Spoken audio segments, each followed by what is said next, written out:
क्षति पहुंचाऊं। चले जाइए यहाँ से।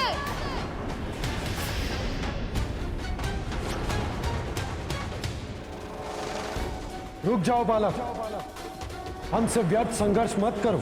मुझे जो करना है वो मैं करके ही रहूंगा। इससे पूर्व कि मैं अपनी माँ की आज्ञा का पालन करने के लिए इन देवताओं के समान आपसे भी युद्ध कर आपको पराजित कर दूं। चले जाइए यहाँ से। इस बालक का हठ इसका विवेक हर रहा है, इसीलिए हमारा भी अपमान कर रहा है।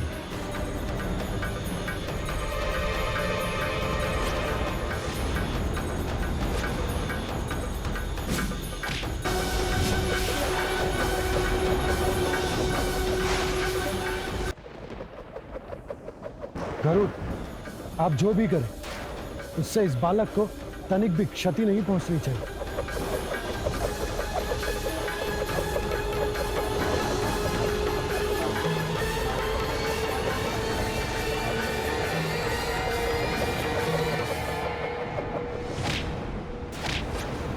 ये बालक क्यों नहीं समझ रहा है कि स्थिति अब नियंत्रण के बाहर जा रही है?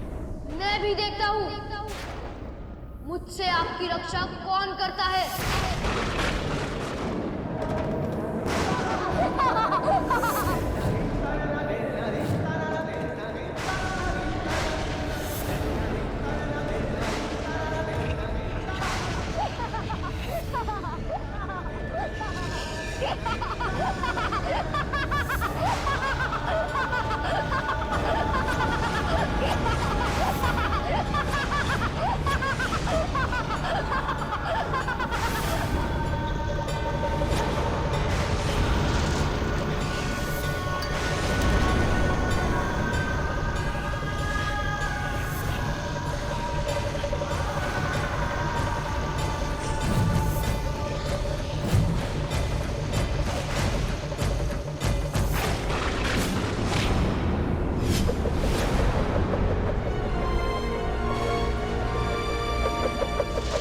ये क्या किया इस बालक ने?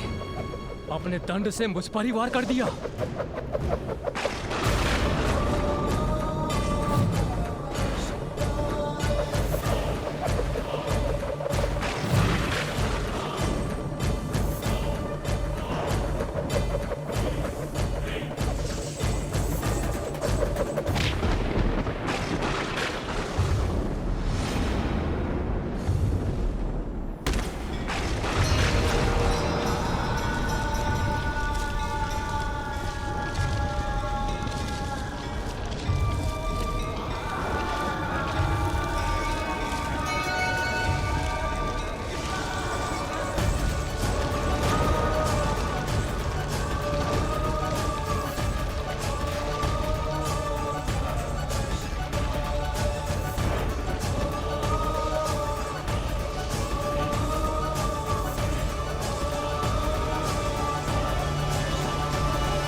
तो विकराल रूप लेकर मुझे भयभीत करना चाहते हैं ये, किंतु उसमें सफल नहीं होंगे।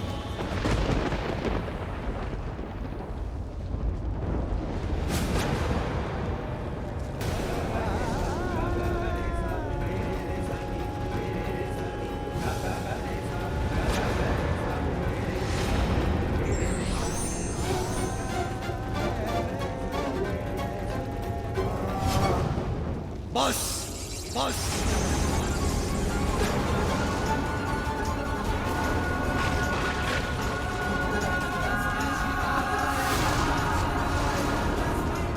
अब तुम्हारी उद्दंडता की अति हो चुकी है।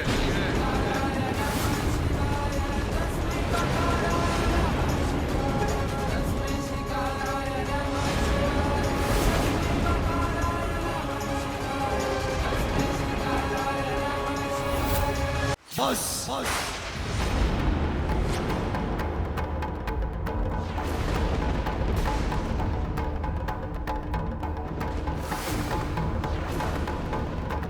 अब तुम्हारी उद्दंडता की अति हो चुकी है। सत्य कहा आपने। आप सब मेरे साथ अति ही कर रहे हैं। तुम्हारा अहंकार सभी सीमाएं लांघ चुका है। क्यों ना करूं अहंकार? देखिए अपने सभी गणों को, देवताओं को, उनके पशुओं को, जिन्हें मैंने पराजित किया है अकेले अपने बल से।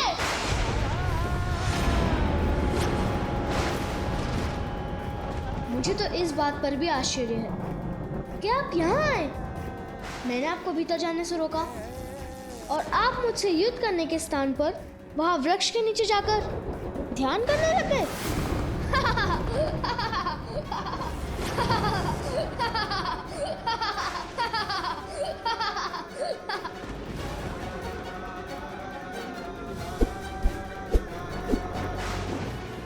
और जब आप विश्राम कर रहे थे तो आपने इन सभी को भेज दिया मुझसे युद्ध करने, जिसमें मैंने इन सभी को परास्त किया। इससे तो आप प्रारंभ में ही मान जाते। मैंने तो तभी कह दिया था कि मैं किसी भी अवस्था में आपको रेखा के आगे नहीं जाने दूंगा।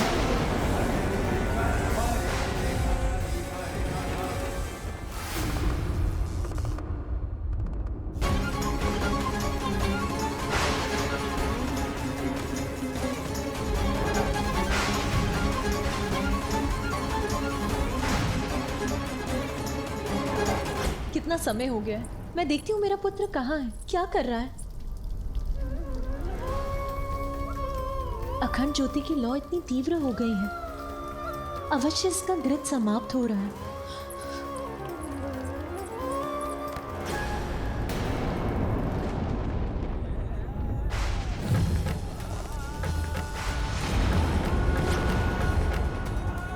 वहीं ठहरिए।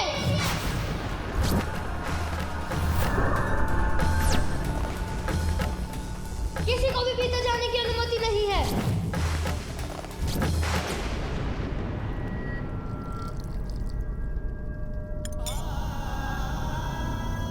अखंड ज्योति तो शुभता का प्रतीक है, ये सदा प्रज्वलित रहे, इसके प्रति मुझे सहज रहना चाहिए। वस्त्र के स्थान पर पशु चर्म से अपना तन ढकते हैं। रहने के लिए कोई घर नहीं। नाम पूछो तो कहते सभी नाम मेरे हैं। अब ऐसी बात करने वाले को बहरूपिया नहीं तो और क्या कहूँ? मुझे तो लगता है कि ये कोई बुद्धिहीन प्रतीत होते हैं। यदि आप नहीं रुके तो मैं आप पर प्रहार करने पर विवश हो जाऊंगा।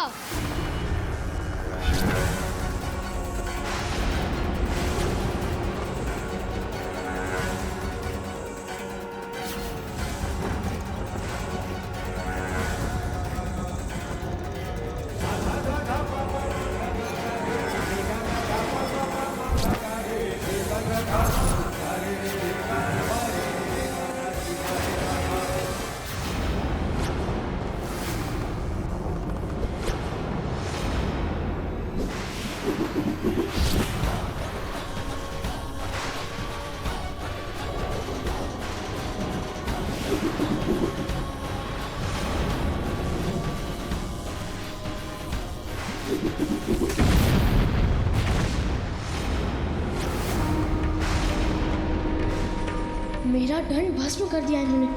कैसे? ये तो वही भस्म है जो इनके डमरू बजाते ही इनके देह से निकला था। आपने मुझसे वो छीनने का दुस्साहस किया है जो मुझे मेरी माँ ने दिया था। अब उसका परिणाम भुगतने के लिए तैयार हो जाइए।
ये प्रचंड दिव्य त्रिशूल तो मेरी ओर ही बढ़ता आ रहा है। इसे कैसे रोकूं?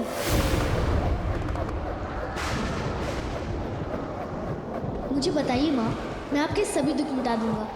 मुझे तो एक ही दुख है, मैं जिन पर भी अपना स्नेह न्यौछावर करती वो सभी मुझे छोड़कर चले जाते हैं। माँ, मैं आपको छोड़कर कभी कहीं नहीं जाऊंगा।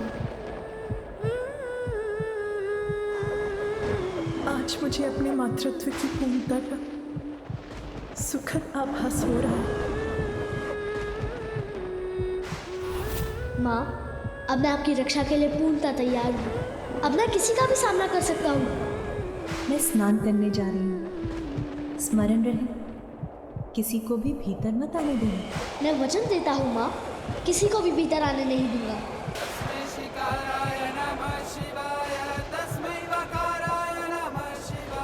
यही समझ लो, मैं सर्वत्र हूँ और कहीं भी नहीं। ये तो सर्वत्र व्याप्त है, कहीं इन्हें पहचानने में कोई भूल तो नहीं हुई मुझसे।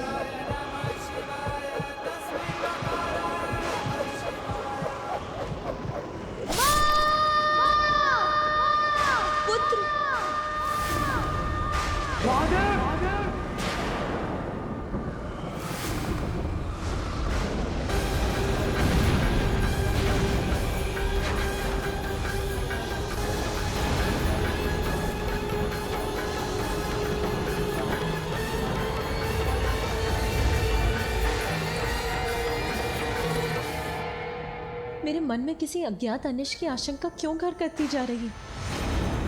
कितनी विचित्र बात है। ये सभी दीपक स्वतः ही बुझ गए।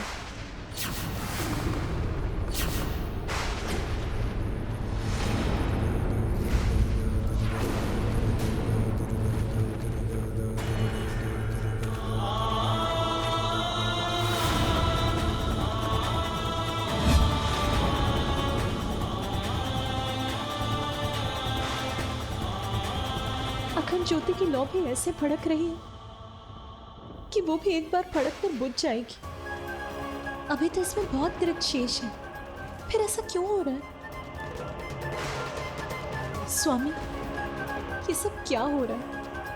कहीं कुछ तो घटित हुआ है जो मुझे इतना व्याकुल कर रहा है। क्या हुआ पार्वती? इतनी विचलित क्यों हो रही हो? मेरा पुत्र, कहीं उसे कुछ हुआ तो नहीं? कहाँ है मेरा पुत्र? वो सुरक्षित तो है? तुम्हारा पुत्र बाहर ही होगा, जहाँ तुमने उसे द्वाररक्षा के लिए खड़े रहने के लिए कहा था। और यहाँ कैलाश में उसे क्या अहित हो सकता है? तुम निश्चिंत रहो, वो अवश्य सकुशल और सुरक्षित होगा। फिर मेरा हृदय व्यथित क्यों हो रहा है?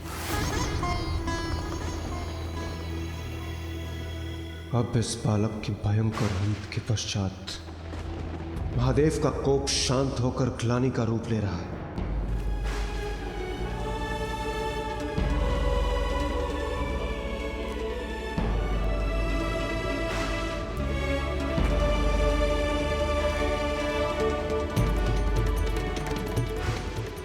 मैं क्या कर रहा हूँ और उसका क्या कारण है, ये आपको क्यों बताऊँ?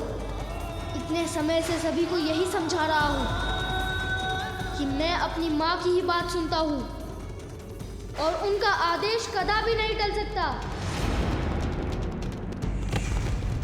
अब तो मृत्यु भी मुझसे पराजित हो गई।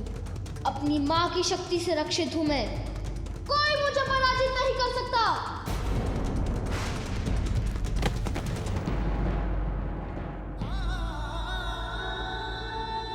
घोर अनर्थ हुआ है, किंतु अहंकार का परिणाम भीषण ही होता है। अहंकारी अपने अहंकार से न केवल अपना सर्वनाश करता है, अपितु अपने प्रियजनों को भी दुख पहुंचाता है।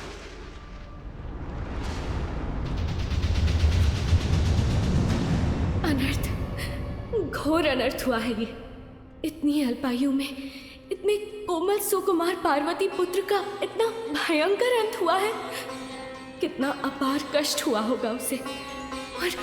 और अब देवी पार्वती पर क्या बीतेगी। माता का दुख तो मुझे भी व्याकुल कर रहा है। देवी पार्वती, तुम्हें होने वाली अपार पीड़ा की कल्पना मात्र से ही अत्यंत दुखी हूँ। तुम्हारे हृदय को होने वाली असीम पीड़ा की कल्पना से आहत हूँ मैं।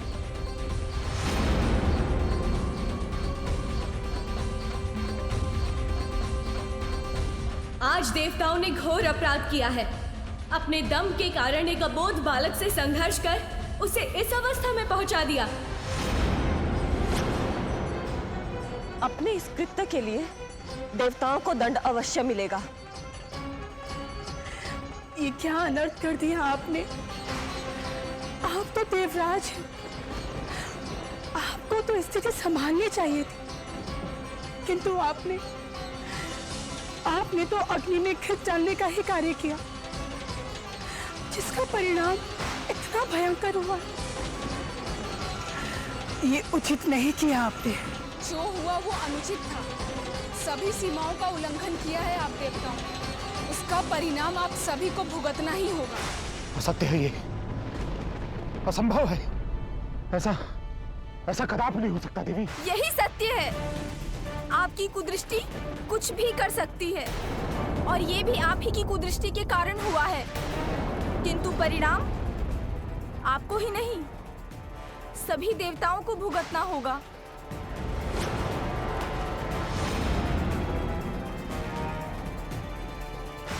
देवताओं और उनके साथ साथ समस्त संसार पर इस घटना का क्या प्रभाव होगा, ये कौन कह सकता है।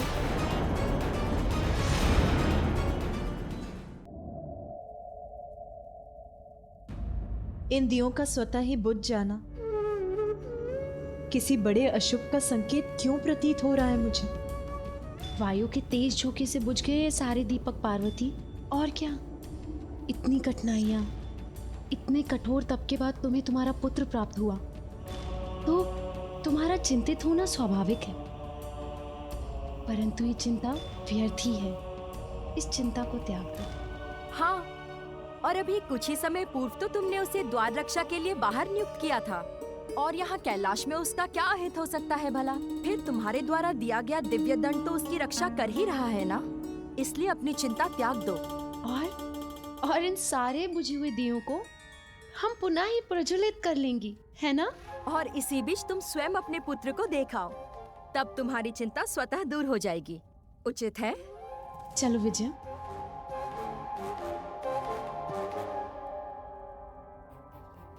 मेरा हृदय कंपित हो रहा है, मन शांति नहीं हो रहा, जैसे कि किसी अज्ञात व्यथा ने घेर लिया हो मुझे, जिससे मैं मुक्ति नहीं हो पा रही हूं।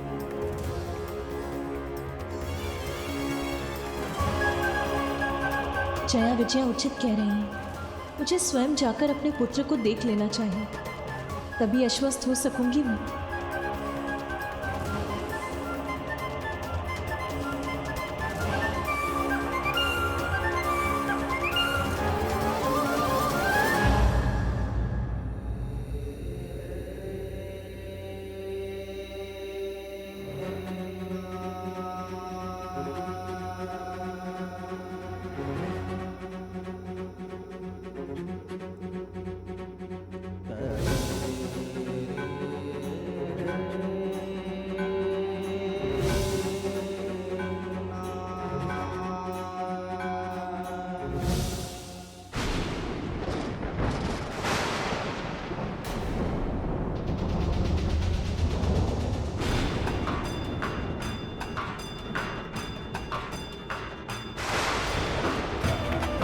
प्रतीत होता है कि इस घटना को देखकर देवी लक्ष्मी और देवी सरस्वती का क्रोध जागृत हो गया और वो कुपित होकर यहीं आ रही है।